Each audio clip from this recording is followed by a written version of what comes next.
Video like जरूर कर लीजिए और ऐसे वीडियो लगातार फ्री में पाने के लिए चैनल को तुरंत सब्सक्राइब कर लीजिए और बेल आइकन को जरूर टैप कर लीजिए ताकि आगे भी सारे वीडियो आपको मिलते रहे। यूट्यूब में फॉलो करते हैं तो प्लीज ये वाला फ्री टेलीग्राम चैनल जरूर ज्वाइन कर लीजिएगा। सारे नोटिफिकेशन सारे अपडेट यहीं पे आते हैं, ध्यान रखिए। हेलो दोस्तों, नमस्कार। कैसे हैं आप सभी मित्र? मैं अनुभव ओझा आप सभी मित्रों का स्टडी फॉर सिविल सर्विस में स्वागत करता हूं, अभिनंदन करता हूं। दोस्तों, यह जो समय चल रहा है आप लोगों के लिए बहुत ही गोल्डन टाइम है और जितना ज़्यादा आप ईमानदारी से पढ़ेंगे उतना ही आगे जाएंगे और जल्द से जल्द सिलेक्शन संभव है। किसी भी एग्ज़ाम को निकालने के लिए बेसिक का ज्ञान होना बहुत आवश्यक है और इसीलिए एनसीईआरटी की भूमिका जो है बढ़ जाती है। तो इसी सोच और के साथ हम लोग जो एक नई श्रृंखला प्रस्तुत कर रहे हैं वह एनसीईआरटी का जो कोर एरिया है, जो कोर चीज़ें हैं उसको समझते हुए आगे बढ़ेंगे और यह क्लास 6 की एनसीईआरटी है जहां से हम बेसिक से एडवांस लेवल इसको ले जाएंगे, एक एक चीज़ को पिन पॉइंट के साथ समझेंगे और मुझे उम्मीद है यह श्रृंखला आपको पसंद ज़रूर आएगी। तो बात करें कि जो आज का टॉपिक है जो हमें समझना है वह क्या है? ग्लोब है, जिसमें हमें अक्षांश और देशांतर के बारे में स्पेशली समझना है। ठीक है, कि यह ग्लोब क्या होता है, इसके पृथ्वी की भू आकृत संरचनाओं को समझने में इसकी क्या भूमिका होती है। फिर हम समझेंगे अक्षांश रेखाएं क्या होती हैं, देशांतर रेखाएं क्या होती हैं, इनको किन आधार पे बनाया गया है और इनका फिर वनस्पति पे क्या प्रभाव पड़ता है, इन्वायरमेंट पे क्या प्रभाव पड़ता है, या इसके जो मानव जीवन में यहाँ पे जो रहने वाली गतिविधियाँ हैं उन पे क्या प्रभाव पड़ता है। तो एक एक चीज़ को हम आराम से समझेंगे। ठीक है, चलिए। तो अगर हम बात करें तो सबसे पहले अगर हम समझें तो आपको ध्यान रखना है कि पृथ्वी का आकृति क्या है, इसके बारे में बात की जा रही है। तो पृथ्वी की आकृति कैसी है? तो पृथ्वी की अपनी एक विशिष्ट आकृति है, ना यह गोल है, ना कई लोग बोल देते हैं कि यह परवलयाकार है, ऐसा भी नहीं है। इसकी जो आकृति है और उसका एक विशिष्ट नाम दिया गया है, वह क्या है? तो जियोइड उसको आकृति बोलते हैं। भू आप उसकी खुद की आकृति है जो दिखती कैसी है? तो वह जो है यहाँ पे अपने उत्तरी सिरों पे चपटी है और नीचे क्या है? नीचे और ऊपर उत्तर और दक्षिण चपटी है और बीच में उभरी हुई है। तो उत्तर एवं दक्षिणी ध्रुवों पर थोड़ी चपटी है तथा मध्य में क्या है? थोड़ी यह उभरी हुई है। और यह चीज़ें हम कब समझ पाते हैं और बेहतर तरीके से उसको कल्पना कर पाते हैं, वह ग्लोब से संभव होता है। ठीक है, तो इसकी बात करें तो जैसे है कि पृथ्वी हमारी दिखती कैसे है, अगर इसके बारे में बात किया जाए और सही जानकारी अगर हम प्राप्त करें तो इसके लिए हमें क्या देखना पड़ेगा? एक ग्लोब देखना पड़ेगा जहाँ से वो सारी चीज़ें क्लियर होंगी। तो ग्लोब जो होते हैं यह भी विभिन्न आकृति के होते हैं। एक आप देखते हैं कि जैसा कि अभी चित्र में दिखाया गया, गोला सा एक सिंगल उसमें फंसा हुआ। एक आप जो ऑक्सफोर्ड एटलस का नाम सुनते हैं, बुक के रूप में होता है, तो वह भी क्या है? ग्लोब ही है। तो वो जैसे ज़रूरत होती है उसके अनुसार उसको हम बना लेते हैं। तो यहाँ पे है जैसे ग्लोब विभिन्न आकार एवं प्रकार के हो सकते हैं। बड़े ग्लोब जो आसानी से एक स्थान से दूसरे स्थान नहीं ले जाए जा सकते हैं, पॉकेट में रखने योग्य छोटे ग्लोब तथा गुब्बारे जैसे ग्लोब जिनमें हवा भरी जा सकती है और आसानी से एक स्थान से दूसरे स्थान ले जाए जा सकते हैं। ध्यान क्या रखना है? ग्लोब जो होते हैं स्थिर नहीं होते हैं, इस चीज़ को हमें समझना है। ठीक है, चलिए फिर आते हैं कि इसे उसी प्रकार घुमाया जा सकता है जैसे कुम्हार का पहिया या लट्टू घूमता है, ऐसे होता है ना, ऐसे ग्लोब फंसा होता है और ऐसे एक्सिस होता है, इसी में वह गोल गोल घूमता है और वहाँ से हम उन देशों का अवलोकन करते हैं। ठीक है, तो वही चीज़ें यहाँ पे कहा जा रहा है। एग्जाम्पल क्या दे दिया? जैसे कुम्हार का पहिया घूमता है, जैसे लट्टू घूमता है, वैसे ही यह भी होता है। और इसमें होता क्या है ग्लोब पर? तो देशों के बारे में आप जानकारी प्राप्त कर सकते हैं, महाद्वीपों के बारे में जानकारी प्राप्त कर सकते हैं, महासागरों के बारे में जानकारी प्राप्त कर सकते हैं। और जो यह जानकारी होता है यह बहुत ही परफेक्ट होता है, सही आकृति में वो चीज़ हम देखकर समझ सकते हैं। ठीक है, फिर हम अगर आए तो जैसे है कि पृथ्वी के समान किसी गोले पर किसी बिंदु की स्थिति का वर्णन करना कठिन है ना। जैसे यह गोला है, आप यहाँ पे किसी स्थान विशेष के बारे में पॉइंट करना, वहाँ पे पहुँच जाना, समझना, ऐसे नॉर्मली अगर बिना किसी मैथ के सहारे हम नहीं कर सकते हैं। तो इसका तरीका ये है कि उसको कैलकुलेशन करके पूरे ज़मीन की माप ले लिया जाए और उसके आधार पे हमको किन किन चीज़ों की ज़रूरत पड़ेगी, क्या ऐसी रेखा की ज़रूरत पड़ेगी, क्या इसके ऊपर एक खड़ी रेखा की ज़रूरत पड़ेगी। तो यही सब चीज़ों को आगे हमें क्या करना है, एक एक करके समझना है। ठीक है, तो पृथ्वी के समान किसी गोले पे किसी बिंदु की स्थिति का वर्णन करना क्या है, कठिन है। ठीक है, अब प्रश्न यह उठता है कि इस पर किसी स्थान की स्थिति बताई कैसे जाए ना। यह मुख्य मुद्दा है कि उस चीज़ को हम कैसे लोकेट करेंगे, यह एक मुख्य मुद्दा है। इसके लिए हमें कुछ बिंदुओं एवं रेखाओं के संदर्भ की आवश्यकता होगी ना, कि जैसे हमें इस चीज़ को प्राप्त करना है तो एक बिंदु होना, फिक्स पॉइंट होना चाहिए और उसमें कुछ रेखाएं अगर खींच दी जाएं तो हम आसानी से उन चीज़ों के बारे में पता कर सकते हैं ना। तो यही चीज़ यहाँ पे समझाया जा रहा है। इसके लिए हमें कुछ बिंदुओं और रेखाओं के संदर्भ की आवश्यकता होती है। आप देखेंगे कि एक सुई ग्लोब में झुकी हुई अवस्था में स्थित होती है जिसे अक्ष कहा जाता है। क्या है, जैसे ये बाटल है ना, अब ये बाटल का कोई अक्ष होगा यहाँ पे ना, और इसी अक्ष के सहारे ये ऐसे ऐसे क्या करेगा, घूमेगा ना। ऐसे ही तो ग्लोब घूमता है, तो उसी को हमें इसी संदर्भ में समझना है। वही बातें यहाँ पे कही जा रही हैं कि एक सुई ग्लोब में झुकी हुई अवस्था में स्थित होती है जिसे अक्ष कहा जाता है, और ग्लोब पर वे दो बिंदु जिनसे होकर सुई गुजरती है उसको उत्तर तथा क्या कहते हैं, दक्षिण ध्रुव कहते हैं। ऐसे फंसा होता है, तो एक ये पॉइंट हो गया जिसको उत्तरी ध्रुव कहा गया, और जो नीचे वाला पॉइंट है उसको क्या कहा गया, दक्षिणी ध्रुव कहा गया, और इसी के सहारे यह ग्लोब ऐसे घूमता है ना, ऐसे। तो इस चीज को हमें ध्यान रखना है। फिर हम बात करते हैं कि ग्लोब को इस सुई के चारों ओर पृथ्वी की भांति पश्चिम से पूर्व, ये आपको ध्यान रखना है। ठीक है, पृथ्वी की भांति पश्चिम से पूर्व की ओर घुमाया जाता है। ये सही तरीका है ग्लोब को प्रयोग करने का। ठीक है, तो इस चीज को आपको ध्यान रखना है। ठीक है, वेस्ट टू ईस्ट। याद रखना है कि इनमें, इन दोनों में एक अंतर है कि पृथ्वी पर वास्तव में ऐसी कोई सुई नहीं होती है या अपने अक्ष पर चारों ओर घूमती है, जो एक काल्पनिक रेखा होती है ना, उसमें फोर्स काम करते हैं, उसके आधार पर वह क्या करती है, पृथ्वी घूर्णन गति अपना करती है। इस चीज को हमें ध्यान रखना है। ग्लोब में हम सहारा देते हैं और यहाँ पे ऐसा कुछ नहीं है। ठीक है, तो इस चीज को भी हमें समझते हुए चलना है।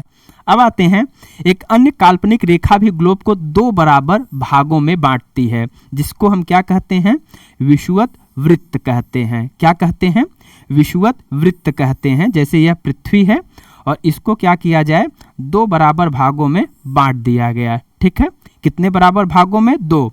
और यहाँ पे आपका नॉर्थ पोल है, यहाँ पे आपका क्या है, साउथ पोल है, और ये झुका हुआ है ना 23.5 अंश। तो इसको आपको ध्यान रखना है। तो जो यह रेखा है इसी को क्या कहा जाता है, विषुवत वृत्त कहा जाता है, या इसी को हम कहते हैं भूमध्य रेखा। एक ऐसी रेखा जो भू के मध्य से होकर जाती हो, उसको हम क्या कहते हैं, भूमध्य रेखा कहते हैं, इक्वेटर लाइन कहते हैं। इस चीज को आपको ध्यान रखना है। ठीक है, तो उत्तरी ध्रुव क्लियर हुआ, दक्षिणी ध्रुव अभी इसको और हम डिटेल में समझेंगे। दूसरी चीज यह हमें पता हुआ कि एक काल्पनिक रेखाएं हैं ये सब, और जो यह विषुवत वृत्त भी है यह क्या है, एक काल्पनिक रेखा है। ठीक है, और इसका जो डिवाइडेशन यह किया गया है, कैसे किया गया है, तो आप बताओगे कि यह दो खंडों में पृथ्वी को बांटती है, इसीलिए इसको क्या कहा जाता है, भूमध्य रेखा कहा जाता है। ये दोनों बराबर के आधे भाग होते हैं। इस प्रकार विषुवत वृत्त पृथ्वी पर एक काल्पनिक वृत्त बनाती है। क्या बनाती है, काल्पनिक वृत्त बनाती है। जैसे यह क्या है, पृथ्वी है, और यहां से मैं एक रेखा खींचूंगा तो ऐसे ही काल्पनिक वृत्त बनेगा ना इसमें।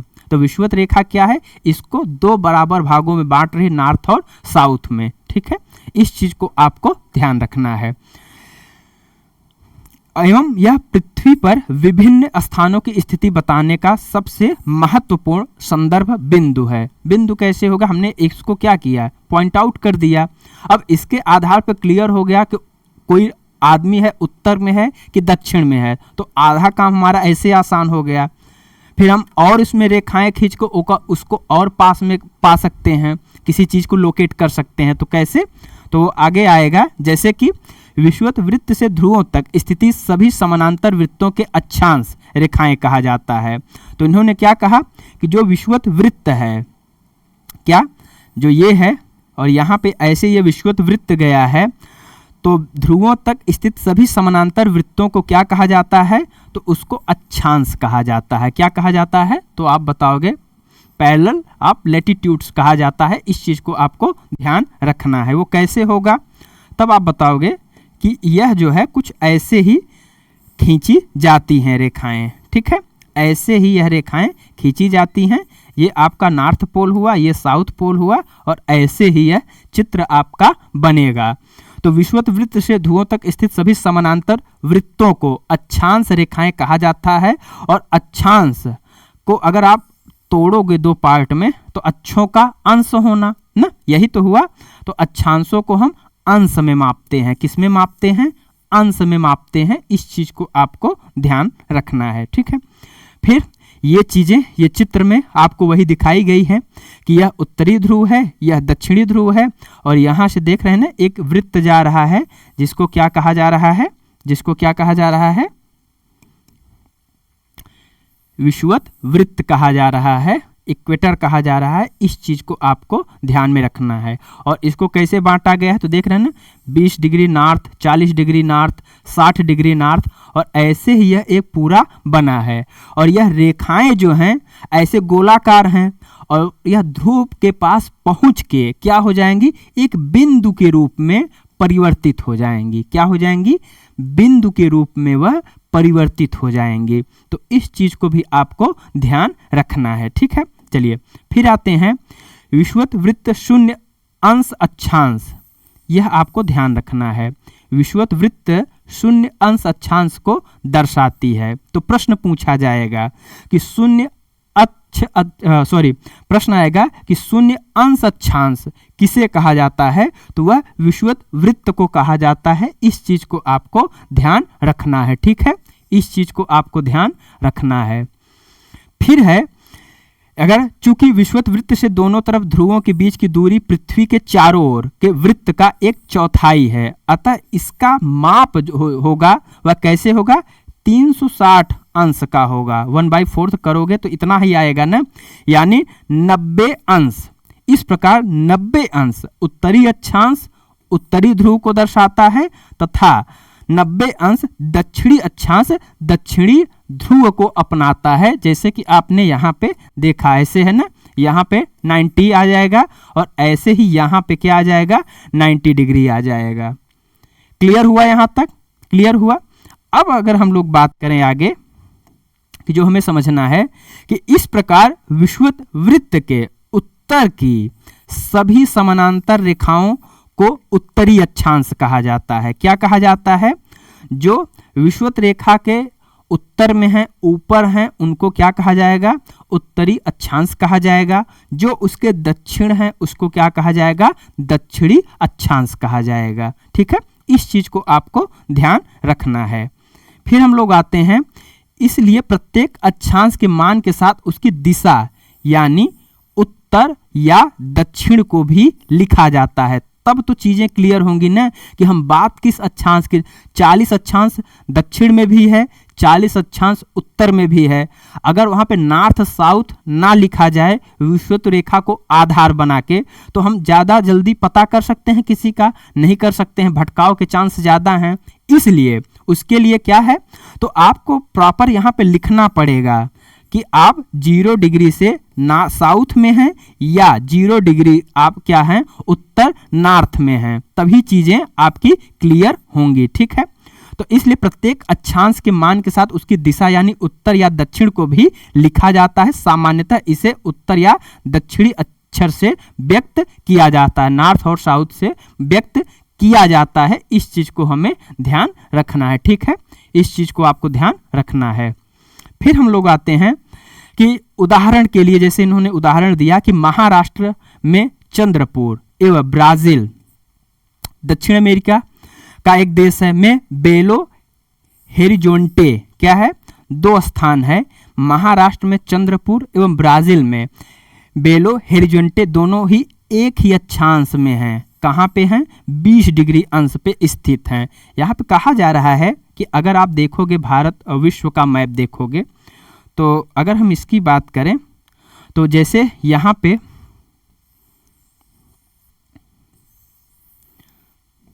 ये आपका नॉर्थ अमेरिका हो गया, और ये वाला रीजन जो है आपका, ये वाला पूरा रीजन क्या है, इसी को हम कहते हैं ब्राज़ील। क्या कहते हैं? ब्राज़ील कहते हैं। और यहीं पे जब आओगे आप भारत के संदर्भ में, ऐसे भारत में आओगे तो यहाँ पे बात किसकी की जा रही है, तो बताओगे यहाँ पे हम, ये वाला रीजन क्या है, महाराष्ट्र का है। अब यहाँ से एक रेखा जा रही है ऐसे, और ये क्या है, 20 डिग्री है। क्या है? 20 डिग्री है। तो क्या अब यहाँ पे ध्यान देना, मैं यहाँ पे भारत को बना रहा हूँ, यही अंतर समझना है कि क्या यहाँ पे ये सही है या गलत है। आपको समझाने के लिए यहाँ बता रहा हूँ कि वह कह क्या रहा है और कैसे मापना है। उदाहरण के लिए महाराष्ट्र में चंद्रपुर एवं ब्राज़ील में बेले होरिज़ोंटे दोनों एक ही अक्षांश में उत्तरी अंश पर स्थित हैं, लेकिन चंद्रपुर विषुवत के 20 अंश उत्तर में है। चंद्रपुर महाराष्ट्र कहाँ पे है? 20 अंश उत्तर में है, क्योंकि भारत जो है वह कहाँ में है? उत्तर में ही तो है। अगर आप भारत का मैप देखोगे, अभी बता रहा हूं, अगर आप भारत का मैप देखोगे तो हम लोग कहाँ पे हैं? अगर आप भारत का मैप देखोगे ऐसे करके, तो जो भारत है कर्क रेखा ये है, ये क्या है? कर्क रेखा है। ये क्या है? मकर रेखा है।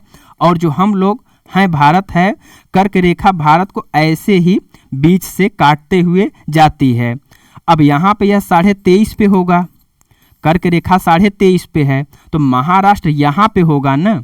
जबकि ब्राज़ील कहाँ पे है? South America. यहाँ पे आओगे ब्राज़ील इस जगह एरिया पे आपको मिलेगा, तो यह 20 डिग्री कहाँ पे है? साउथ में है। यही चीज़ वह समझा रहा है कि जो यह इक्वेटर लाइन है जहाँ से डिसाइड होगा नॉर्थ और साउथ, इसलिए लिखना जरूरी है। तो जो ब्राज़ील वाला क्षेत्र है आपको 20 डिग्री नॉर्थ लिखना होगा, सॉरी साउथ लिखना होगा, और जो महाराष्ट्र है वहाँ पे आप क्या लिखोगे? वहाँ पे आप क्या लिखोगे? वहाँ पे आप नॉर्थ लिखोगे। क्या लिखोगे? नॉर्थ लिखोगे। तो इसलिए यह वाला मैप क्या हो जाएगा? गलत हो जाएगा। ठीक है, इस चीज को यहाँ पे वही कहा जा रहा है कि उदाहरण के लिए महाराष्ट्र में चंद्रपुर एक जगह है और ब्राज़ील में क्या है? बेलो होरिज़ोंटे एक जगह है। दोनों ही कितने हैं? एक ही अक्षांश में हैं, 20 डिग्री पे। लेकिन अंतर क्या है? अंतर है नॉर्थ और साउथ का। जो ब्राज़ील है वह नॉर्थ की जगह कहाँ पे है? साउथ में है। और जो महाराष्ट्र वह कहाँ पे है? नॉर्थ में है। ठीक है, और भारत की स्थिति भी आपको क्लियर पता चल गई। भारत की स्थिति भी आपको क्लियर पता चल गई कि भारत कहाँ पे है, वो यहाँ कर्क रेखा पे है। पढ़ते हो ना कि कर्क रेखा भारत को 2 लगभग बराबर भागों में बांटती है ना, और कर्क रेखा जाती कहाँ से है? तो 23.5 अंश नॉर्थ से जाती है। तो इस चीज को भी आपको समझना है। इसलिए हम कहते हैं कि चंद्रपुर 20 डिग्री उत्तर अक्षांश पे और बेलो होरिज़ोंटे 20 डिग्री दक्षिणी अक्षांश पे स्थित है। जैसे कि इसको हम क्या कर सकते हैं, चित्र 2.0 से, जैसे कि इसको हम स्पष्ट रूप से देख सकते हैं। ठीक है, विषुवत वृत्त से दूर जाते हैं अक्षांशों का आकार घटता जाता है। क्या बोला जा रहा है? विषुवत वृत्त से जैसे ही आप दूर जाओगे, मतलब आप नॉर्थ जाओगे, तो जो वो गोला है वह आकृति जो है घटती हुई चली जाएगी। इस बात को यहाँ पे कहा जा रहा है। ये देख रहे हैं ना, अगर ये घट रहा है तो इस रेखा का मान भी तो घटेगा ना। देख रहे हैं, ये छोटा होता चला जाएगा और एक बिंदु में फिर परिवर्तित हो जाएगा। तो हम विषुवत वृत्त से दूर जाते हैं तो अक्षांशों का आकार क्या होता है? घटता जाता है। इस बात को आपको ध्यान में रखना है। ठीक है, तो इस चीज को size of the parallel of the latitude, इसको आपको ध्यान रखना है। ठीक है, चलिए अब वही चीज यहाँ पे आपको समझाया जा रहा है। किस रूप में? तो यहाँ पे आपको दिखाया जा रहा है ताप कटबंध के आधार पे। जो अभी आपने काल्पनिक रेखा के बारे में पढ़ा, चाहे वह विषुवत रेखा के बारे में चर्चा सुना, या आपने कर्क रेखा के बारे में सुना, या आपने मकर रेखा के बारे में सुना, तो इनको किन आधारों पर बनाया गया है? ऐसे ही क्या कहीं पे रैंडमली लाइन खींच दी गई, या ऐसा किया गया कि उसका कुछ साइंटिफिक मेथड रहा होगा, रीजन रहा होगा, तब ऐसा किया गया होगा ना। तो इस बात को हम यहाँ पे समझते हैं। सबसे पहले देख लेते हैं कि कौन सी चीज़ें कहाँ पे हैं। तो यह आपका क्या है? यह हमारा इक्वेटर लाइन है, विषुवत वृत्त है। और यहाँ पे आप देखेंगे जो यह लाइन है यहाँ से ले लीजिए और यहाँ से ले लीजिए। यहाँ पे एक शब्द आपको लिखा हुआ दिखाई दे रहा है, वह क्या है? उष्णकटिबंध। क्या लिखा है? उष्णता। मतलब यह वह रीजन है, मतलब कहने का कहा जा रहा है कि यह वह रीजन है जहाँ पे उष्णता ज़्यादा है। उष्णता का मतलब गर्मी ज़्यादा है। ठीक है, क्या है? गर्मी बहुत ज़्यादा है। क्यों गर्मी है अभी आगे हम समझते हैं। और इसी उष्णता के आधार पे ही कर्क रेखा, मकर रेखा, फिर दूसरा दक्षिणी शीतोष्ण कटिबंध, उत्तरी शीतोष्ण कटिबंध, फिर उत्तरीय ध्रुव वृत्त, इसको भी आपको याद रखना है, इनका निर्माण किया गया है। तो यहाँ पे 0 डिग्री यह क्लियर हुआ।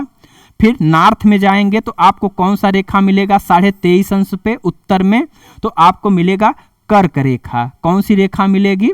तो आप बताओगे ट्रॉपिक ऑफ कैंसर मिलेगा। और नॉर्थ में आओगे तो ट्रॉपिक ऑफ कैप्रिकॉर्न आएगा। इस चीज़ को आपको ध्यान रखना है। ये कहाँ पे है? 23.5 अंश साउथ में है। ठीक है, इसका मतलब यह हुआ कि जो यहाँ पे सूर्य का जो प्रकाश है, ये कह रहा है कि ऐसा इसलिए इन रेखाओं का निर्माण किया गया है ताकि जब सूर्य का प्रकाश पड़ता है तो 90 डिग्री सूर्य का प्रकाश एक बार यहाँ पे जरूर पड़ता है। ठीक है, यहाँ पे जो यह सूर्य है इसका प्रकाश एक बार 90 डिग्री जरूर पड़ता है। कहाँ पे? सिर्फ इन रीजन पे, और कहीं पे नहीं पड़ता है। ठीक है, सबसे ज़्यादा सूर्य का प्रकाश कहाँ पे आता है? तो यह इसी विषुवत रेखा पे आता है। इसलिए यह वाला रीजन सबसे ज़्यादा गर्म होता है। 0 डिग्री से 5 डिग्री अगर आप नॉर्थ जाओगे और 0 डिग्री से 5 डिग्री आप साउथ जाओगे तो यह पृथ्वी का सबसे गर्म स्थान रहने वाला जगह है। क्यों? क्योंकि यहाँ पे सूर्य की पृथ्वी वर्ष भर लगभग क्या होती हैं? सीधे पड़ती हैं, सर पे पड़ती हैं, और एक बार यहाँ पे पड़ती है और एक बार यहाँ पे पड़ती है। ठीक है, तो इस चीज को भी आपको समझना है। और इसी आधार पे 90 डिग्री का कोण सूर्य के प्रकाश बनाते हैं। इसी आधार पे कर्क रेखा का, विषुवत रेखा का और मकर रेखाओं का काल्पनिक रूप से विकास किया गया है। ठीक है, और जैसे ही आप ऊपर बढ़ोगे तो सूर्य के ताप में क्या आएगी? कमी आएगी। क्यों कमी आ रही है? क्योंकि सूर्य की रेखाओं को अब ज़्यादा दूरी तय करनी पड़ रही है, एनर्जी घट रही है। अब जब सूर्य के प्रकाश में यह कमी आएगी तो यह एरिया जो होंगे क्या शीत में बदलेंगे कि नहीं? कोल्ड में बदलेंगे कि नहीं? कोल्ड में बदल जाएंगे ना। तो इसीलिए आपको ध्रुवों तक जाते जाते बहुत ज़्यादा ठंडी देखने को मिलती है, क्योंकि वहाँ पर्याप्त सूर्य का प्रकाश पहुँच ही नहीं पाता है। और जब नहीं पहुँच पाता है तो 6 महीने का दिन और जो रात वाला कंसेप्ट है, तो जब हम पृथ्वी की गतियाँ पढ़ेंगे तो वहाँ ये सब सारी चीज़ें और स्पष्टता से क्लियर हो जाएंगी। ठीक है, बस एक एक स्टेप बाय स्टेप हम लोग आगे बढ़ेंगे, चीज़ें क्लियर होती चली जाएंगी। तो क्लियर हुआ यहाँ तक? ठीक है, तो वही चीज़ें यहाँ पे लिखी गई हैं, जैसे दक्षिणी शीतोष्ण कटिबंध, दक्षिणी ध्रुव वृत्त, दक्षिणी शीत कटिबंध। तो यह चीज़ें इसी को इंगित करती हैं। ठीक है, और इनका निर्धारण कैसे होता है? तो इनका निर्धारण ताप से होता है। किससे होता है? ताप से होता है। और आपको बताना है कि जो सूर्य का प्रकाश है, क्या यह मुख्य पृथ्वी पे ऊर्जा का स्रोत है क्या? तो बिल्कुल स्रोत है। ऊर्जा का जो पृथ्वी में मुख्य स्रोत है वह कौन है? पृथ्वी में ऊर्जा का मुख्य स्रोत कौन है? सूर्य है, जिसकी वजह से पूरा जनजीवन चलता है ना। चलिए अब आते हैं यहाँ पे हम लोग, क्या आप जानते हैं अपने स्थान से ध्रुव तारे का कोण मापकर आप अपने स्थान का अक्षांश जान सकते हैं? आपको बताना है कि ध्रुव तारा जो होता है वह नॉर्थ में होता है, किस दिशा में होता है, और हमेशा फिक्स होता है और उसी जगह पे होता है। और इसी आधार पर सप्तऋषि से जो आप देखेंगे वहाँ पे आपको एक सप्तऋषि दिखाई देंगे। कुछ ऐसी संरचना आपको दिखाई देती है, कुछ ऐसी संरचना आपको दिखाई देती है, और इसके आधार पे हम ध्रुव तारे की विशिष्ट स्थिति को जानते हैं। ठीक है, और वहाँ के आधार पे लोग जो पहले जिनके पास घड़ियाँ नहीं होती थी, दिशा सूचक यंत्र नहीं होते थे, और उनको रात में ही सफ़र करना होता था, तो उसी को पॉइंट मान के वह दिशाओं का निर्धारण करके पुराने समय में लोग आगे बढ़ते थे, समुद्री यात्राएं होती थी। ठीक है, चलिए अब आते हैं कि कि महत्वपूर्ण अक्षांश या समानांतर रेखाएं वह कौन कौन सी हैं। तो जैसे पहला है, आपको ध्यान रखना है, इक्वेटर है, इसको ध्यान रखना है, 0 डिग्री पे होता है, ठीक है। फिर आपका नॉर्थ पोल होता है, इसको ध्यान रखना है। उत्तरी ध्रुव है, फिर आपका दक्षिणी ध्रुव है। इसके अतिरिक्त 4 अन्य महत्वपूर्ण अक्षांश होते हैं, वो कौन कौन से हैं। उत्तरी गोलार्ध में आपको क्या देखने को मिलेगा, कर्क रेखा मिलेगा। किसका यह रेखा का जो वो है कहाँ पे है, तो 23.5 अंश उत्तरी अक्षांश में आपको कर्क रेखा देखने को मिलेगा।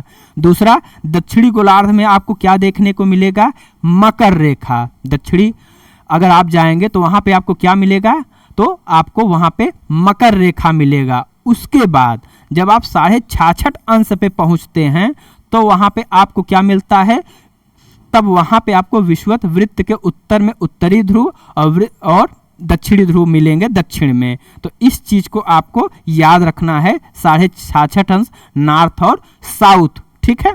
इस चीज को आपको ध्यान रखना है, ठीक है। चलिए, अब है पृथ्वी के ताप कटिबंध। जो यह पृथ्वी के ताप कटिबंध होते हैं, यह क्या होते हैं, तो जैसे हमने अभी चर्चा किया कि कर्क रेखा एवं मकर रेखा के बीच के सभी अक्षांशों पर, क्या सभी अक्षांशों में सूर्य वर्ष में एक बार दोपहर में सिर के ठीक ऊपर होता है, अर्थात 90 डिग्री का कोण बनाता है। और जब कोई 90 डिग्री का कोण बनाएगा तो मतलब यह हुआ कि वह अत्यधिक निकट है और उसमें ऊर्जा जो है बहुत ज़्यादा है, यही होगा ना।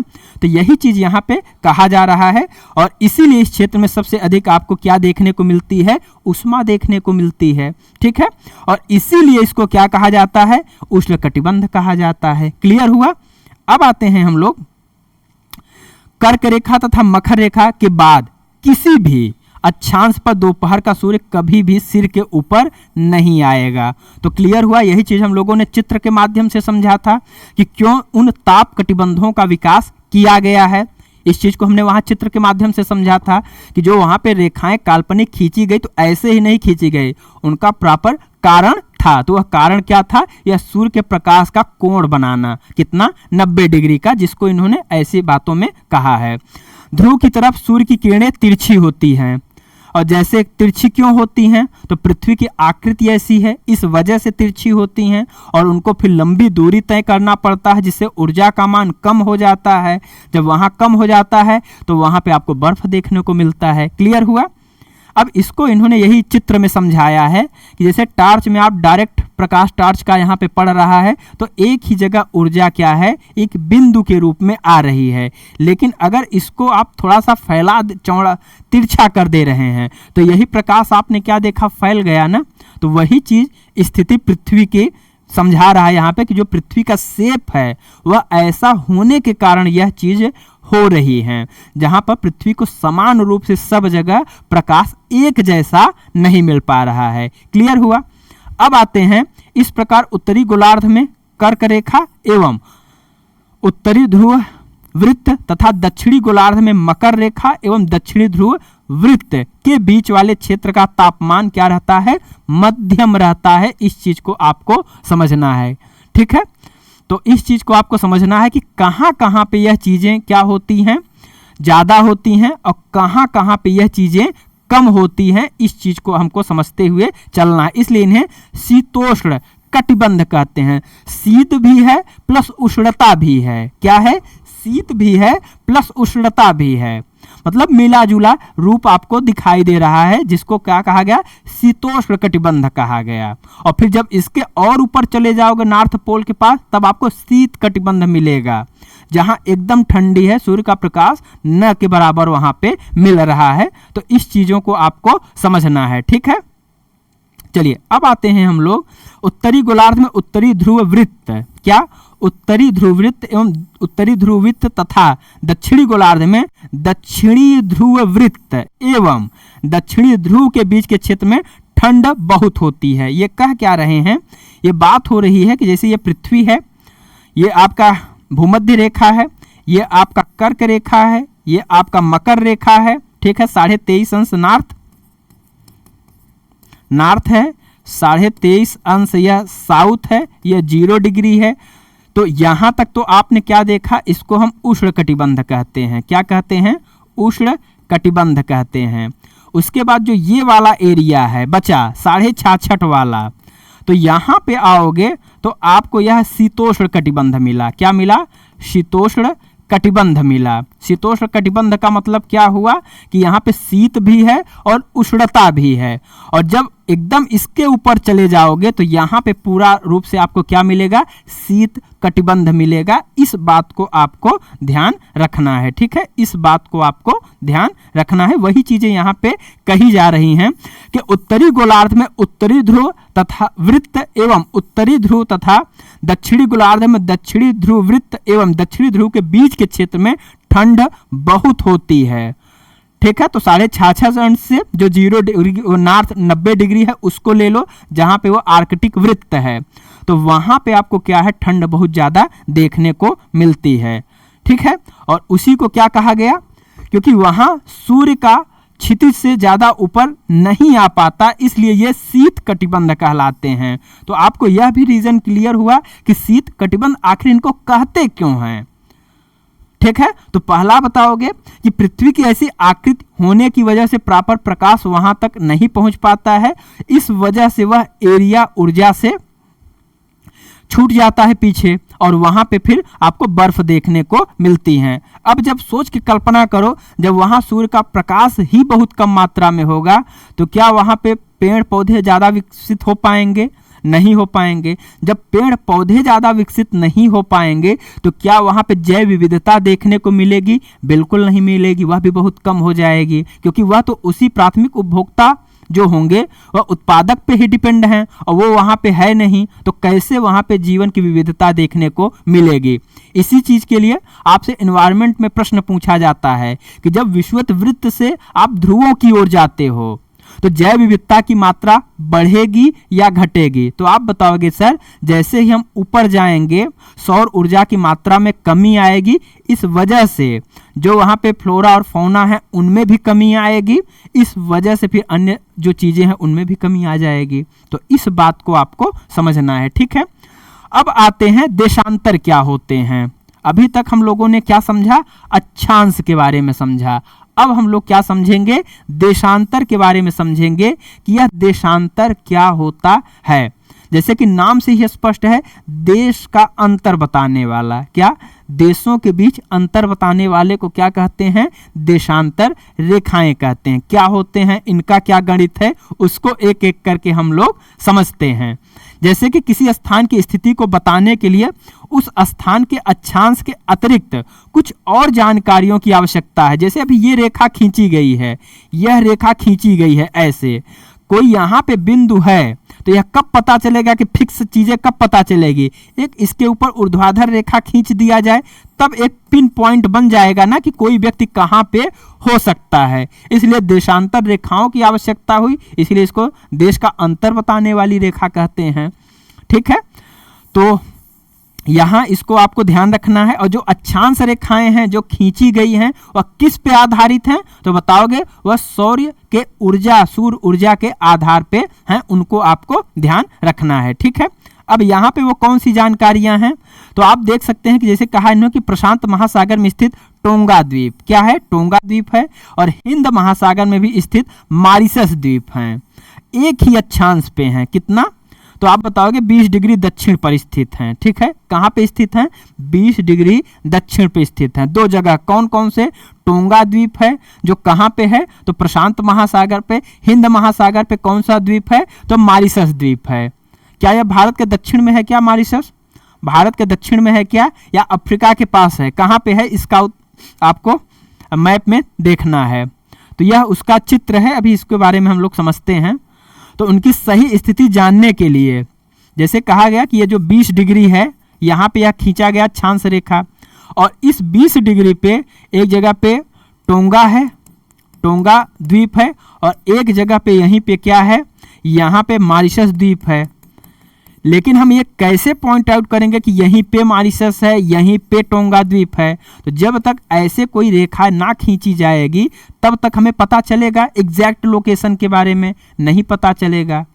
तो वही चीज यहाँ पे बताया जा रहा है कि उनकी सही स्थिति जानने के लिए यह पता करना होगा कि उत्तर ध्रुव को दक्षिण ध्रुव से जोड़ने वाली संदर्भ जो ये रेखाएं हैं पूर्व पश्चिम की ओर, स्थानों की दूरी कितनी है, और इस संदर्भ में रेखाओं को देशांतरी यामोत्तर रेखा कहते हैं। क्या कहते हैं?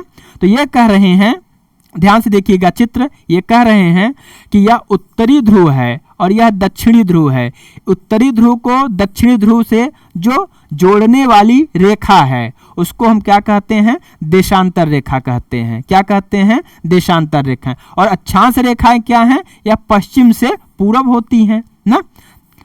अक्षांश रेखाएं पश्चिम से पूरब और देशांतर उत्तर से दक्षिण होती हैं। यह चीज क्लियर हुआ।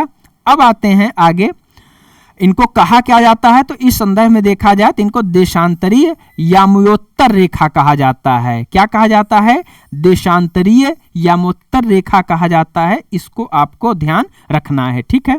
तथा उनके बीच की दूरी को देशांतर के अंशों में मापा जाता है। क्या? देशांतर के अंशों में मापा जाता है। इस चीज को आपको ध्यान रखना है।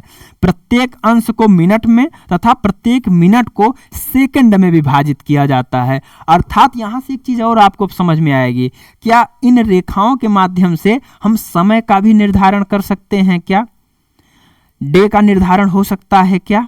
और होगा तो वह कैसे होगा, कैसे इसको बांटा गया है? तो एक एक चीज हम करके समझते हैं इसमें। तो उनके बीच की दूरी को देशांतर के अंशों में मापा जाता है। प्रत्येक अंश को मिनट में तथा मिनट को सेकंड में विभाजित किया जाता है। ये अर्धवृत्त हैं तथा उनके बीच की दूरी ध्रुवों की तरफ बढ़ने पर घटती जाती है। क्या? इनकी दूरी ध्रुवों की तरफ बढ़ने पे क्या होती है? घटती जाती है एवं ध्रुवों पर शून्य हो जाती है। ध्रुवों पे क्या हो जाती है? शून्य हो जाती है। कहा जा रहा है कि ये हैं, एक यहाँ पे है, एक ऐसे आएगी, फिर एक ऐसे आएगी, तो यहीं पे सब इकट्ठी हो रही है ना। ध्रुवों पे सभी रेखाएं ऐसे इकट्ठी हो रही हैं, देख रहे हैं ना, ऐसे इकट्ठी हो रही हैं। तो वही चीज यहाँ पे यह समझा रहा है कि ये अर्धवृत्त हैं। अर्धवृत्त है मतलब जो है बॉल है, उस बॉल को आप ऐसे ऐसे ऊर्ध्वाधर काटोगे तो एक टुकड़ा पूरा मिलेगा ना, कहीं से भी काट दोगे। तो वही चीज यह भी कहा जा रहा है कि ये अर्धवृत्त हैं और इनके बीच की दूरी ध्रुवों की तरफ बढ़ने पर क्या होती है? घटती है। यह पूछा जाएगा कि ध्रुवों की तरफ बढ़ने पे कौन सी रेखाओं के मान में कमी आ जाती है? तो आप कहोगे, या ध्रुवों पे शून्य हो जाती हैं तो आप कहोगे देशांतर रेखाएं, ठीक है। जहां पर सभी देशांतरीय यामोत्तर आपस में मिलती हैं तो यह वह बिंदु हुआ। यह कौन सा? वही बिंदु हुआ ना। और इसको क्या कहा जाएगा? क्या प्रश्न आएगा? अक्षांश रेखाओं से भिन्न। जहां अक्षांश रेखा जो गोले थे वो उनके जो शेप पृथ्वी का ऊपर चपटा है, इस वजह से वहां पे गोले के आकृति में भी परिवर्तन आ रहा था। जैसे हम नॉर्थ से साउथ जा रहे थे, या विषुवत रेखा से नॉर्थ जा रहे थे तो गोले के मान में कमी आ रही थी ना। गोले के मान में कमी आ, जैसे यह है, ये पृथ्वी का शेप है, तो यहाँ जो गोला का मान होगा यहाँ पे बदल जाएगा ना, यहाँ पे पॉइंट पे और छोटा हो गया। लेकिन जब यह देशांतर रेखा के बाद चाहे ऐसे काट दो चाहे ऐसे काट दो, क्या कोई इसमें परिवर्तन आ रहा है? छोटा हो रहा है? कोई खंड नहीं हो रहा है ना। तो वही चीज यहाँ पे समझा रहा है कि अक्षांश समानांतर रेखाओं से भिन्न सभी देशांतरीय यामोत्तर की लंबाई क्या होती है? समान होती है। अब यही सब जैसे आपको दे देगा कि अक्षांश रेखाएं समान होती हैं और देशांतर रेखाएं छोटी हो जाती हैं, कंफ्यूज हो जाओगे। तो याद रखना, अक्षांश रेखाएं छोटी होती हैं, न कि देशांतर रेखाएं छोटी होती हैं ध्रुवों की ओर बढ़ने पे। क्लियर हुआ? इसलिए इन्हें सिर्फ मुख्य संख्याओं में व्यक्त करना कठिन था। तब सभी देशों ने क्या निश्चय किया? तब यह निश्चय करते हैं ग्रीनविच के रूप में, जो लंदन में एक जगह है, ठीक है। तो ग्रीनविच राजकीय वेधशाला स्थित है और यहाँ कहाँ पे? ब्रिटेन में, ठीक है। और यहाँ से गुजरने वाली यामोत्तर से पूर्व और पश्चिम की ओर गिनती शुरू की जाए और इस यामोत्तर को प्रमुख यामोत्तर रेखा कहा गया। कहा जा रहा है कि जैसे यह पृथ्वी है, ठीक है, और ये ऐसे ही डिवाइड कर रही है पृथ्वी को। अगर हमें एक चीज, जैसे यहाँ से इस वाली रेखा से क्या पता चला? नॉर्थ के बारे में क्लियर हो गया, साउथ के बारे में क्लियर हो गया। मुद्दा क्या फंस रहा है? तो पूरब और पश्चिम का मुद्दा फंस रहा है। तो एक ऐसी रेखा को, बेसिक काल्पनिक रेखा को हम बीच से ऐसे पृथ्वी में खींच दें, किसी स्थान से और कह दे कि जो ये वाले पार्ट हैं उनको हम क्या बोलेंगे, वेस्ट बोलेंगे, और जो इस तरफ के पार्ट हैं इनको हम क्या बोलेंगे, ईस्ट बोलेंगे। अगर ऐसे बांट लेंगे तो ईस्ट और वेस्ट के आधार पे इनको हम डिनोट कर सकते हैं कि नहीं कर सकते हैं ना। और नॉर्थ साउथ के आधार पे भी हम पता फिर कर सकते हैं कि कोई व्यक्ति कहाँ पे है। जैसे कोई बिंदु यहाँ पे है तो हम कहेंगे कि नॉर्थ में है और ईस्ट में है। कहाँ पे है, नॉर्थ में है, ईस्ट में है। तो हमें अब इसी भाग में फोकस करना है, ना इस भाग में करना है, ना इस भाग में करना है, ना इस भाग में करना है। और इसी के आधार पे पिन पॉइंट एक्यूरेसी बनाई जाती है। इसी के आधार पे जो जीपीएस है वह काम करता है। इसी के आधार पे जो हेलीपैड बनाए जाते हैं, जो वायुयान रनवे पे एकदम फिक्स जगह पे उतरते हैं, क्यों उतर पाते हैं, इन्हीं को बहुत छोटे छोटे मात्रा में पृथ्वी के पूरे चीज को नाप लिया गया, पूरे क्षेत्रफल को। और उस आधार पे कि कोई मिसाइल जो किसी टारगेट को हिट करती एकदम पिन एक्यूरेसी के साथ कैसे कर पाती है, इसीलिए कर पाती है क्योंकि पूरे पृथ्वी को ऐसे क्षेत्रफल को एकदम बिंदु के रूप में हमने नाप लिया है। ठीक है, तो राजकीय वेधशाला कहाँ पे है आप बताओगे? राजकीय वेधशाला ब्रिटेन में है। ठीक है, और यहीं पे क्या किया गया, एक लाइन को मान लिया गया आधार कि इसके इस तरफ क्या होगा, वेस्ट होगा, इसके इस तरफ ईस्ट होगा। यहीं पे क्या है, ग्रीनविच रेखा, इसी को कहा गया। ठीक है, चलिए अभी आगे इसको देखते हैं। इसका मान क्या रखा गया, 0 डिग्री देशांतर। जैसे उसका 0 डिग्री अक्षांश रखा गया था, अक्षांशीय रेखा का, इसका 0 डिग्री देशांतर रखा गया। और यहां से हम 180 पूर्व या 180 पश्चिम तक गणना कर सकते हैं। क्या कहा जा रहा है, जो यह पृथ्वी है इस तरफ जाओगे 180, इस तरफ जाओगे 180। ठीक है, वेस्ट या ईस्ट। तो इसका मान 0 डिग्री देशांतर है। अब याद रखना, यहां प्रश्न फंसाते हैं। जब यह 0 डिग्री देशांतर एक रेखा है तो इसमें कुछ कमी आएगी क्या ना, 180 तो कर रहे हो, लेकिन एक यह भी रेखा है तो कुल कितनी रेखाएं हो जाएंगी, इनको आपको ध्यान रखना है। और यहां से प्रश्न फंसाया जाता है। तो पूर्व या पश्चिम 180 तक गणना करते हैं और प्रमुख याम्योत्तर तथा 180 डिग्री याम्योत्तर मिलकर पृथ्वी को 2 समान भागों में पूर्वी गोलार्ध और पश्चिमी गोलार्ध में विभक्त करते हैं। किसमें विभक्त करते हैं, वेस्ट पश्चिमी गोलार्ध में और ईस्ट पूर्वी गोलार्ध में इसको करते हैं। इस चीज को आपको ध्यान रखना है। ठीक है, चलिए अब आते हैं। इसलिए किसी स्थान के देशांतर के आगे पूर्व के लिए अक्षर हम जो इस्तेमाल करते हैं वह पूर्व के लिए पू लिख देते हैं। इसी को इंग्लिश में क्या लिखा जाएगा, तो इसी को हम ईस्ट और वेस्ट लिखते हैं और इसको ऐसे डिनोट करते हैं। अब यहाँ पे इतना डिटेल क्यों लिखा गया है ये सब बातें, क्योंकि कक्षा 6 के स्तर पे रह के सोचिए, इसलिए वहाँ पे इसको ऐसा लिखा जा रहा है। तो इस चीज को आपको ध्यान में रखना है। ठीक है, तो किसी स्थान के देशांतर के आगे पूर्व के लिए अक्षर पूर्व तथा पश्चिम के लिए हम क्या रखते हैं, प लिख देते हैं। ये सामान्य बात हो गई। यहाँ जानना इन्होंने कहा रोचक है, क्या है कि 180 डिग्री पूर्व और 180 डिग्री पश्चिमी यामोत्तर एक ही रेखा पे स्थित हैं। कहाँ पे हैं, एक ही रेखा पे स्थित हैं, जो कि वह फिर क्या हो जाएगा, लेस हो जाएगा। तो फिर कितने हो जाएंगे, तो अब ग्लोब पर अक्षांश समानांतर रेखाओं एवं देशांतरीय याम्योत्तर के द्वारा बनी ग्रिड को अगर हम देखें तो यहाँ आपको किसी स्थान के अक्षांश एवं देशांतर की सही जानकारी हो तो ग्लोब पर आप उस स्थान का पता बहुत आसानी से लगा सकते हैं। ये क्या कह रहे हैं, वही बात हुई ना कि ये जब अगर हमें यह पता हो गया कि कोई व्यक्ति कहाँ पे है तो उस पिन पॉइंट पे आराम से हम फिर पहुँच सकते हैं ना। उसका अगर हमें क्या, इस ग्रिड को, ये क्या बन गया, ग्रिड ही तो बना, ये पूरा ग्रिड बन गया ना।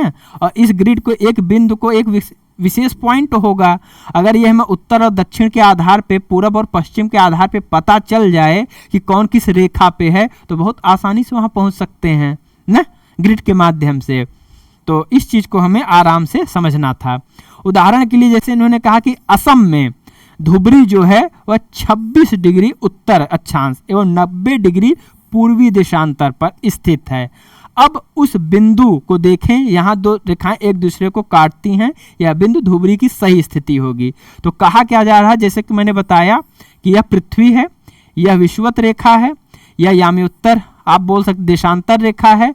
भारत कहाँ पे है, कर्क रेखा के पास है ना, कर्क रेखा के पास भारत है। अगर वहां पे आए भारत, अगर ये है तो यहीं पे क्या है, असम का धुबरी है। तो अब यहाँ पे आपको भारत को समझना है इस जगह पे। तो ये क्या है, 0 डिग्री है। तो किस में भारत यहाँ पे है, तो उत्तर में है कि दक्षिण में है? तो आप बताओगे कि भारत जो है वह नॉर्थ में है। फिर वह ईस्ट में है कि वेस्ट में है? तो पता लगा भारत जो है ईस्ट में है ना। अब इस आधार पे उस लाइन को आप पहचानिए कहाँ पे है और उसका पता लगा लीजिए। तो वही चीज यहाँ पे लिखा है कि धुबरी जो है 26 डिग्री उत्तरी अक्षांश एवं 90 डिग्री पूर्वी देशांतर पर स्थित है। अब उस बिंदु को देखें जहां दोनों रेखाएं एक दूसरे को काटती हैं, तो आपको सही लोकेशन मिल जाएगी। यही चीज उसका चित्र यहाँ पे दिया गया है, अक्षांश और देशांतर को मिला के, ठीक है। और ये देख रहे हैं ना 180 0 डिग्री प्रमुख याम्योत्तर रेखा। और ये जो जाल नुमा संरचना है इसी को क्या कहा जा रहा है, ग्रिड कहा जा रहा है। तो इसको आपको ध्यान रखना है। इसको समझने के लिए इन्होंने एक प्रैक्टिकल किया कि कागज पर समान दूरी वाली क्षैतिज तथा ऊर्ध्वाधर रेखाएं खींच दें, जो कि अभी हम लोगों ने बार बार अभी आपको समझाया। वही चीज यहाँ पे प्रैक्टिकल के रूप में आपको बता रहे हैं और उनको पॉइंट आउट कर लीजिए। तो जो कुछ ऐसे पॉइंट आउट करेंगे तो ये फिक्स प्लेस आपको आराम से देखने को मिल जाएंगे। और इन रेखाओं को गिनती करके, जैसे आप बोल सकते हैं कि 3 जो डिग्री है देशांतर और स वाले पिंटू पे अक्षांश पे जहां पे ये मिल रही हैं वहां पे एक विशेष फिक्स पॉइंट है, ठीक है। और इसी के आधार पे मैपिंग तैयार किया जाता है। तो वही चीज यहां पे समझाई जा रही है अब, ठीक है। पूर्वी पे कैसे होता है, पश्चिम पे कैसे होता है, इन सब चीजों को हमने डिटेल में क्या किया है, समझ लिया है, ठीक है। अब आते हैं देशांतर और समय। अब इसका कैसे गणना किया जाता है, यह चीजें कैसे होती हैं, लॉन्गिट्यूड एंड टाइम। तो समय को मापने का सबसे अच्छा साधन क्या है, पृथ्वी, चंद्रमा एवं ग्रहों की गति है। क्या है, समय को मापने का सबसे अच्छा साधन, प्रश्न पूछ लेगा तो याद रखना आपको बताना है कि सर उसके लिए पृथ्वी, चंद्रमा और ग्रहों की गति के आधार पे हम समय को आसानी से माप सकते हैं। जैसे कि सूर्योदय एवं सूर्यास्त प्रतिदिन होता है, बिल्कुल होता है। अतः स्वाभाविक ही है कि पूरे विश्व में समय निर्धारण का सबसे अच्छा साधन सूर्य फिर हो जाएगा, क्योंकि जो सूर्यास्त और सूर्योदय हो रहा है किन समय पे हो रहा है, कितना अंतर आ रहा है, उसके आधार पे हम माप कर सकते हैं गणितीय आकलन करके। तो वही चीजें यहाँ पे समझाई जा रही हैं। स्थानीय समय का अनुमान सूर्य के द्वारा बनने वाली परछाई से लगाया जा सकता है। अगर सूर्य का प्रकाश हमारे एकदम ठीक सिर के ऊपर है, 90 डिग्री का कोण बना रहा है, तो परछाई क्या होगी, छोटी होगी। अगर वो तिरछा आ रहा है तो परछाई हमारी लंबी होगी। तो इनके आधार पे पुराने समय में इन परछाइयों की गणना करके क्या बनाया जाता था, समय 12 घंटे 24 घंटे में डिवाइड किया गया है। जैसे कोणार्क का सूर्य मंदिर इसी का बेस्ट एग्जाम्पल है, ठीक है। तो इस चीज को आपको ध्यान रखना है। दोपहर में सबसे छोटी एवं सूर्योदय तथा सूर्यास्त के बाद सबसे लंबी होती है। तो लंबी होने का कारण बताया आपको क्या है।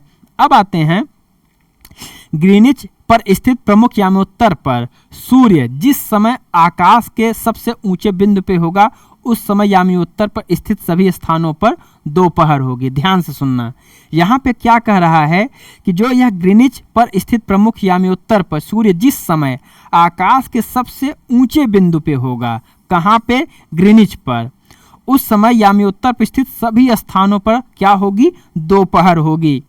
क्योंकि पृथ्वी पश्चिम से पूर्व की ओर चक्कर लगाती है। क्या करती है, एक चीज अक्सर आप कंफ्यूज हो जाते हैं, तो इसको भी आपको ध्यान रखना है कि जो पृथ्वी है या चक्कर कैसे लगाती है, तो वेस्ट टू ईस्ट लगाती है। इसको आपको ध्यान रखना है। अतः वे स्थान जो ग्रीनिच के पूर्व में है, कहाँ पे हैं, ग्रीनिच के पूर्व में है, उनका समय ग्रीनिच समय से आगे होगा ना। जो यहाँ पे होंगे उनका ऑटोमेटिक आगे हो जाएगा और जो इस तरफ होंगे उनका क्या हो जाएगा, पीछे हो जाएगा। तो जब आप घड़ी का समय मिलाते हैं तो वहाँ पे ग्रीनिच 5.5 घंटे आपको जो अंतर दिखता है, भारत यहाँ पे है। जैसे जैसे इस तरफ आप बढ़ोगे तो टाइम में बढ़ोतरी होता चला जाएगा ना। तो जो भारत है 5.5 घंटे आगे है ग्रीनिच से, कई बार यह पूछा जाता है। तो इसके पीछे का रीजन क्या है, इसके पीछे का रीजन क्या है? इसके पीछे का रीजन यही है, ठीक है। तो यही चीज यहाँ पे समझाया जा रहा है, क्योंकि पृथ्वी पश्चिम से पूर्व की ओर चक्कर लगाती हैं, अतः वे स्थान जो ग्रीनिच के पूर्व में हैं उनका समय ग्रीनिच समय से आगे होगा, तथा जो पश्चिम में है उनका समय पीछे होगा। इस बात को आपको समझना है, ठीक है। यही चीज इस चित्र में आपको दिखाया गया है, ठीक है। ये ग्रीनिच लाइन यहाँ पे है ऐसे, ये ब्रिटेन है और ब्रिटेन के समीप ही है यहाँ पे ऐसे ही।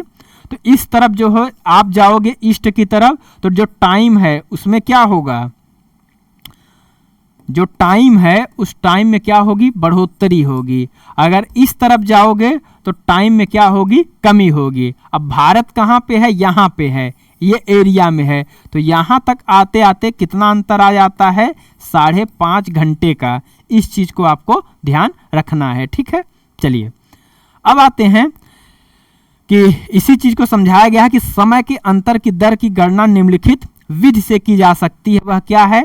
पृथ्वी लगभग शब्द लगा है ना, रीजनिंग में आपने पढ़ा है, ऐसा क्यों है?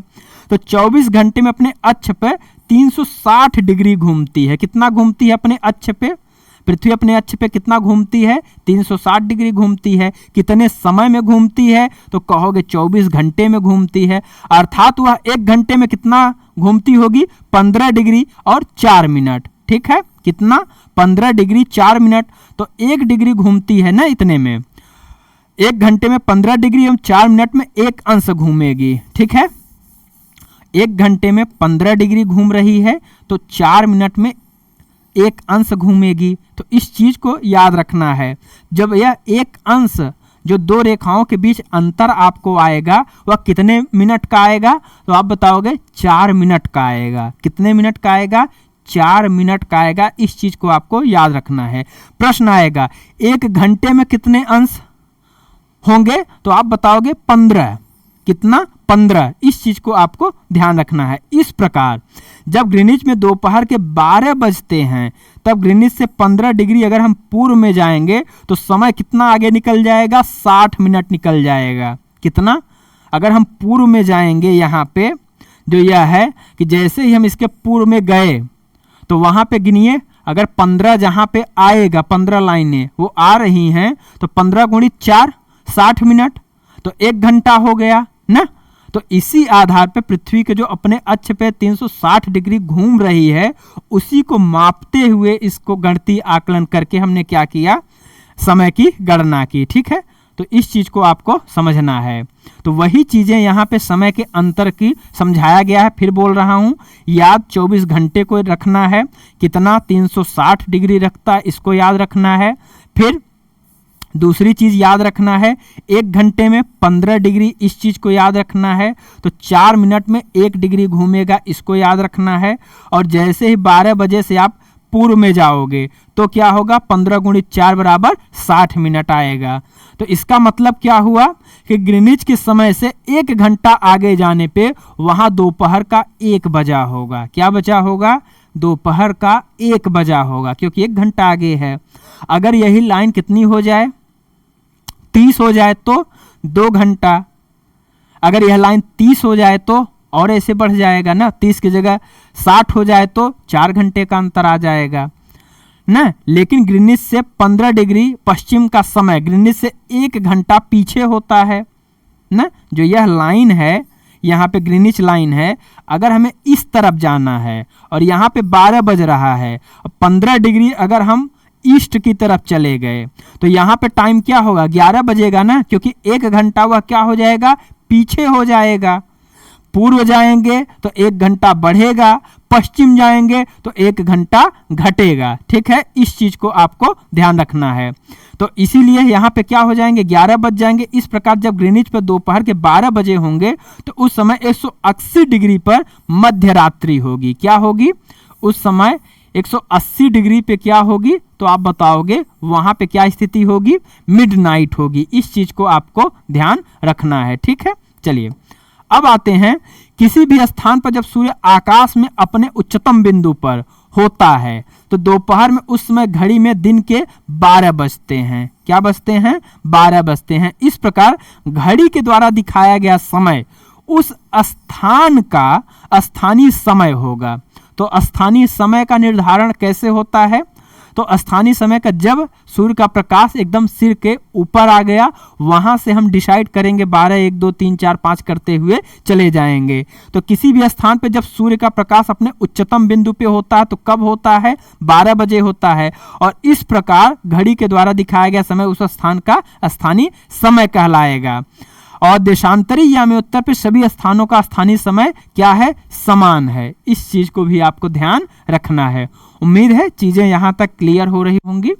आपके जो भी डाउट हो आप बाद में कमेंट करेंगे तो वहां पे उन डाउटों को क्लियर किया जाएगा, उससे आपको निश्चिंत रहना है। ठीक है, चलिए अब आते हैं हम लोग, हम मानक समय क्यों मानते हैं? यह भी तो प्रश्न है कि मानक समय क्यों माना जाता है।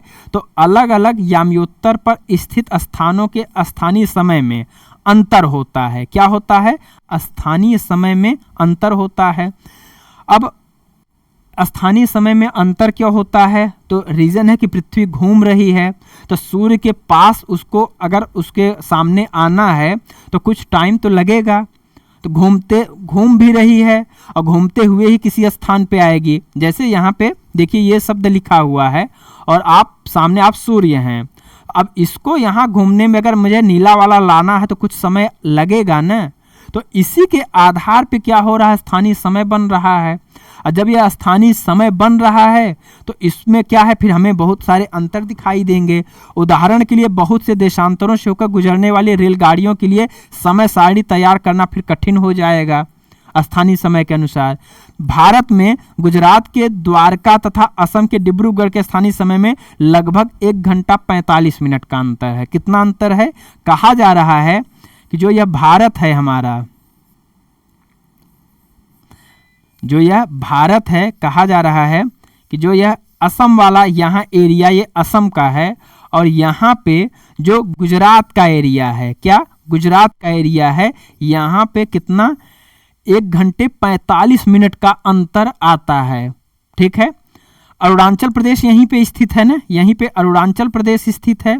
अरुणाचल प्रदेश को हम अरुण का प्रदेश कहते हैं। क्यों? क्योंकि पृथ्वी जो गति करती है ऐसे ही करती है। तो सबसे पहले जो सूर्योदय होता है भारत में वह कहाँ पे होता है? अरुणाचल प्रदेश में।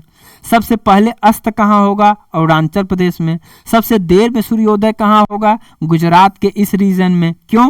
क्योंकि यहाँ तक पहुँचने में जो समय कर रही है, दूरी तय कर रही है, वह कितनी पृथ्वी दूरी तय कर रही है? 1 घंटे 45 मिनट का समय ले रही है इस दूरी को तय करने में। ठीक है, अब इसीलिए कई बार भारत में क्या किया जा रहा है? मांग किया जा रहा है कि 2 समय जोन बनाए जाएं भारत में भी। जैसे अमेरिका है वहाँ पे भी कई सारे समय जोन बनाए गए हैं। फ्रांस के कई सारे समय जोन हैं। जैसे कि क्या कहते हैं, ले लीजिए रूस का, उसका भी अपना टाइम जोन सबका अलग अलग है। 14-14, 15-15, 10-10 रखे हुए हैं। ठीक है, तो भारत में कम से कम 2 चीज़ की मांग हो रही है, क्योंकि यह स्थिति ऑफिस टाइम वाला जो हो जाता है ठंडी में काफ़ी खराब हो जाता है, इसलिए ऐसा कहा जा रहा है। ठीक है, चलिए अब आते हैं हम लोग, इसलिए आवश्यक है कि देश के मध्य भाग से होकर गुजरने वाली किसी याम्योत्तर के स्थानीय समय को देश का क्या माना जाए? मानक समय माना जाए। ठीक है, तभी चीजें क्लियर होंगी।